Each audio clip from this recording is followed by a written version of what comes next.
ഇന്നലെ ഞാൻ സൂപ്പർ മാർക്കറ്റിൽ പോയി ലിസ്റ്റിലുള്ള സാധനങ്ങളെല്ലാം എടുത്തു കഴിഞ്ഞ് പണം നൽകാനായി വരി നിൽക്കുമ്പോൾ ഫോൺ പോക്കറ്റിൽ വയ്ക്കുന്നതിനിടയിൽ എൻ്റെ കയ്യിലുണ്ടായിരുന്ന 500 രൂപയുടെ നോട്ട് താഴെ വീണു. തൊട്ടു മുന്നിൽ പണം നൽകി സാധനങ്ങൾ വാങ്ങുകയായിരുന്ന ഒരാൾ പതുക്കെ കുനിഞ്ഞ് ആ നോട്ടെടുത്ത് അയാൾക്ക് നന്ദി പറയാൻ തയ്യാറെടുത്ത് ഞാൻ കൈനീട്ടി നിന്നു. എന്നാൽ അയാളുടെ മറുപടി എന്നെ ഞെട്ടിച്ചു കളഞ്ഞു. നിലത്ത് വീണ് കിട്ടുന്ന സാധനം അത് എടുക്കുന്നവനുള്ളതാണ്. ഇത്രയും പറഞ്ഞ് ഒന്നും അറിയാത്ത ഭാവത്തിൽ അയാൾ അവിടെ നിന്നും നടന്നുപോയി. പിന്നിൽ നിന്നവരും ചുറ്റുമുള്ളവരും അവിശ്വസനീയതയോടെയും ഞെട്ടലോടെയും പരസ്പരം നോക്കി പിറുപിറുക്കുന്നത് ഞാൻ കണ്ടു. ഒരു നിമിഷം ഞാൻ ആകെ തരിച്ചു നിന്നുപോയി. എനിക്ക് ദേഷ്യവും സങ്കടവും വന്നു. എന്തെങ്കിലും ചെയ്യണമെന്ന് ഞാൻ തീരുമാനിച്ചു. കയ്യിൽ GPay ഇല്ലാതിരുന്നാലും നോട്ട് നഷ്ടപ്പെട്ടതിനാലും വാങ്ങിയ സാധനങ്ങൾ അവിടെ ഉപേക്ഷിച്ച് ഞാൻ അയാളുടെ പിന്നാലെ പാർക്കിങ്ങിലേക്ക് ഓടി.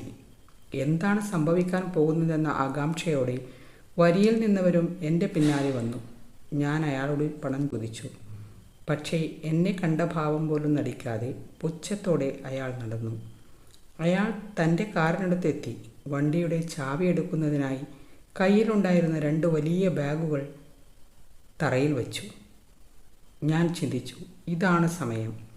ഞാൻ 2 ബാഗുകളും കൈക്കലാക്കി അയാൾ എന്നോട് പറഞ്ഞ അതേ വാചകം തിരിച്ചു പറഞ്ഞു. നിലത്ത് കിടക്കുന്ന സാധനം അത് കാണുന്നവൻ്റേതാണ്.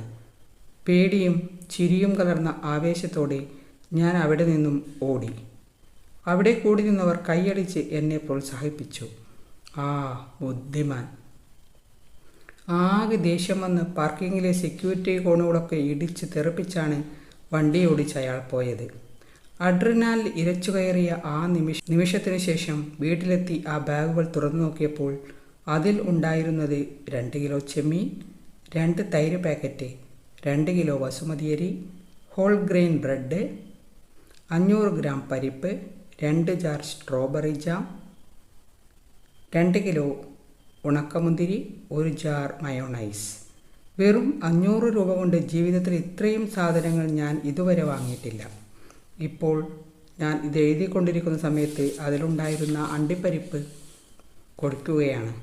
ഞാൻ ആലോചിക്കുകയായിരുന്നു, ഞാൻ ചെയ്തത് ശരിയാണോ അതോ ഞാൻ പ്രതികാര ബുദ്ധിയുള്ളയാളാണോ? മറുപടി നിങ്ങൾ പറയുക.